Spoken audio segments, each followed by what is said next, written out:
জগন্নাথ দেবের মূর্তিতে হাত নেই কেন? জগন্নাথ দেবকে ভগবান বিষ্ণুর অবতার মানা হয়।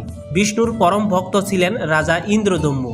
একদিন তিনি ভগবান বিষ্ণুর মন্দির নির্মাণের জন্য গভীর ধ্যানে বসলেন এবং স্বপ্নাদেশে জানতে চাইলেন ঠিক কিভাবে তিনি মন্দির ও বিগ্রহ বানাবেন। ভগবান বিষ্ণু তাকে আদেশ দেন যে পুরীর কাছে একটি নদীতে নিম কাঠের টুকরো ভেসে যাচ্ছে, সেই দিয়েই যেন বানানো হয় বিগ্রহ।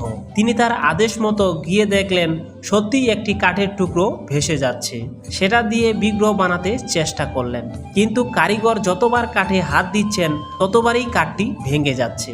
এ নিয়ে মহা সমস্যায় পড়লেন রাজা। সমস্যা দূর করতে ছদ্মবেশে এলেন স্বয়ং বিশ্বকর্মা। তবে তিনি একটি শর্ত দিলেন রাজাকে, যে একটি নির্জন ঘরে তিনি কাজটি করবেন, কাজ শেষ না হওয়া পর্যন্ত যেন কেউ ওই ঘরে প্রবেশ না করে।